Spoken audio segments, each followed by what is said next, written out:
Bristol. With 500,000 residents and being home to the pride of the Southwest, Bristol City is certainly not boring. But do they lack ambition? Now, at the beginning of last season, I made a video about Bristol being the most boring city in English football. However, the 24-25 season well and truly mugged me off. City got to the playoffs for the first time since 2008 in what was arguably one of the best days of my life.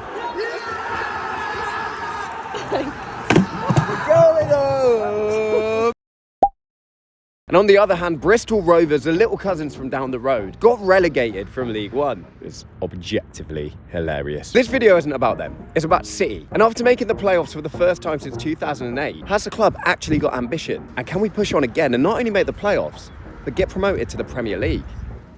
So a year and a half after posting that video and having a very unboring season, what is the feeling like around the club at the moment? Now, if I'm being completely honest, I think a lot of us are fed up. And the question is then, why? Well, it goes back to the summer. And after getting embarrassed in the playoff semi-final against Sheffield United, owner Steve Lansdown came out and said that the transfer strategy wasn't going to change. More about him in a bit. But what is the transfer strategy like? Well, cheap.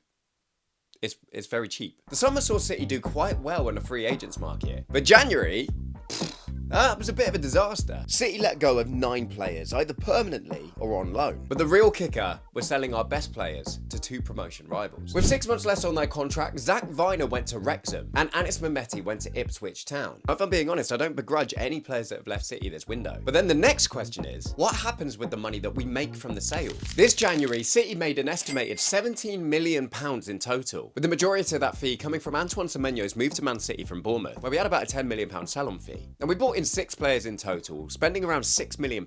In comparison to the £17 million that we got, is a bit annoying. Now enter this man, Steve Lansdown, Bristol City's billionaire owner, who on paper seems like the ideal man to take the club forward. But he's a very controversial figure with City fans. And in a world where the grass isn't always greener, do City fans want him in or out? Right, Lansdown in or Lansdown out?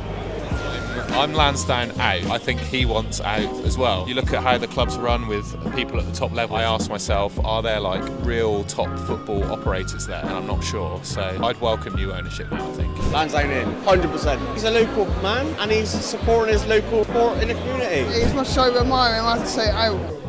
Out. Lansdown out. Out. Lansdown in. Definitely out. Lansdown in. Lansdown out. I'd shake it all about. Lansdown in for me. Lansdown out. Out. But in either good news or bad news, depending on where you stand, Lansdown has been very open about wanting further investment for the club and even selling Bristol City if the timing's right. And this summer, it very nearly happened, with Saudi Arabian boxing promoter Turki Al Al-Sheikh reportedly coming very close to purchasing Bristol City. But they couldn't agree on the little things apparently, so it fell through. Now in my opinion, new ownership isn't a bad thing at all. But there are a couple of concerns that we need to be very aware of as fans. And on a personal level, I don't trust the EFL to do an appropriate check of a potential new owner's finances. Try saying that after having a couple. So if we do get taken over, it feels like a massive risk. Now I personally believe that the club have very, very little ambition. And it seems like Bristol City have become completely comfortable with mid-table mediocrity. And let's be honest, last season was a complete fluke. If we make the playoffs this season, I'm going to look like a right peen. But tonight we're playing a club that have shown a lot of ambition. Wrexham. So tonight it could be no ambition versus all the ambition in the world. And I'm dreading it.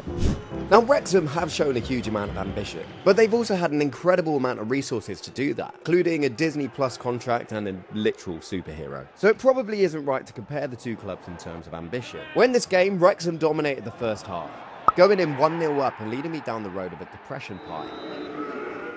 But straight after the restart, we equalised.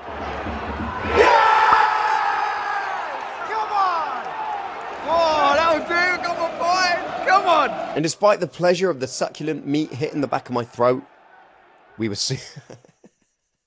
That's such a ludicrous line. We were soon behind again. In the 89th minute, Max Bird equalised with a strike that was tastier than that flaky treat. Oh yeah! Oh my days! What a goal! If it wasn't for more terrible officiating, and we would have had a penalty to win the game. We might lack ambition, but we don't lack drama.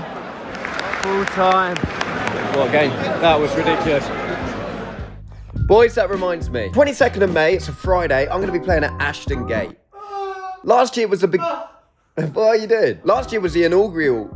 Last year was the first Talk Cup, and it happened at the Memorial Stadium. It was an incredible event, raising money for Talk, a mental health charity who do amazing work all over Bristol. And this year it's at Ashton Gate. I'm playing, cannot wait. If you want to come along and support an amazing charity and say hello, that would be amazing. I'd love to meet all of you. So hopefully I'll see you there. There's a link in the bio. But anyway, back to the video. So right now I'm editing the video you're watching, and this has just been announced. Tom Rawcliffe, the club's CEO, has made the difficult decision to step down. And the first reply on this tweet, there you go, 7 seconds ago. Now, Rawcliffe's departure is actually pretty interesting. Since the controversial Mark Ashton left his role as CEO in 2021, he went to Ipswich Town, who at the time were in League One. And since Ashton left, we've had 3 permanent CEOs come in at City, and all of them have left. And we had a 2-year period in that time where we didn't have a CEO. So that role really is a revolving door. Now, the reason so many have left, I can't answer in this video, but I would guess that one of the reasons they're leaving due to the lack of ambition, or, dare I say it, and this is not an allegation, potentially broken promises from up above. If I get sued, I'm gonna be so angry. Steve's at the door. So we've discussed what's happening off the pitch, what's happened on it this year, and the season started well. City went unbeaten until September, and the season did look promising, but then we lost 5-1 to Stoke. Terrible day. And despite a little blip, we've been consistently inconsistent. We beat Middlesbrough 2-0, who look set to get automatic promotion. Then only a few weeks later, we lost 5-0 at home to Derby. At the time of recording, we're 1 point off the playoff position. But not to be pessimistic, again, but I think our squad depth will hold us back in the final few months of the season. Over the past year, almost all of the teams around us have strengthened. Personally, I think we've gone the opposite way when it comes to players. Selling Anis Mehmeti has hurt us in front of goal. The Albanian scored 20 goals for us in the last 18 months, and that is hard to replace. In terms of management, we've definitely hit bullseye. But Gerard Struber replacing Liam Manning's one-dimensional and, frankly, painful football. Plus, he loves the city, and we love him. But there's rumours that he's not happy with everything going on behind the scenes.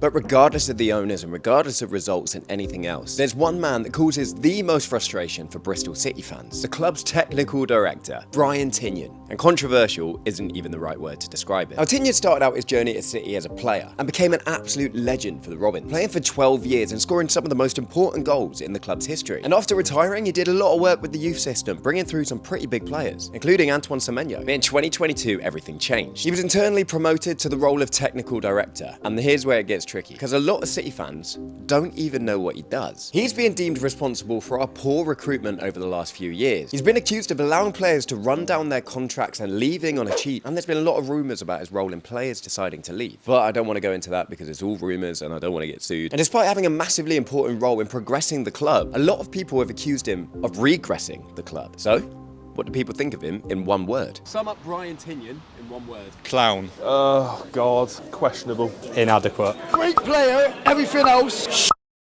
Obviously, I have my own opinions on the club and the way it's being run, but I've tried to remain as neutral in this video as possible, and I'm just airing the concerns that most Bristol City fans have. And there's one question that needs to be asked. If nothing's going to change for Bristol City, why do we as fans keep turning up every single week? You can't stop coming because there's always that hope next year is going to be the year. I do think we will get in the Premier League in the next 10 years. It's something that grabs you every time. We'll never stop coming. There's been times where you question it. When you pair the ambition with how we're doing, it makes you not want to come to certain games. But I don't think I'll ever stop. A bit like an addiction, innit? You know it's maybe not in your best interest, but you cannot stop. Now, my takeaway from all of this is it doesn't matter who's managing the squad, it doesn't matter who's owning it or who the technical director is. As long as there's a Bristol City, there will be Bristol City fans to follow home and away every single week. And despite it feeling like our club has given up on us sometimes, we won't ever give up on the club. So whether we're E-I-E-I-O-ing or licking our wounds, we'll be there, up the city.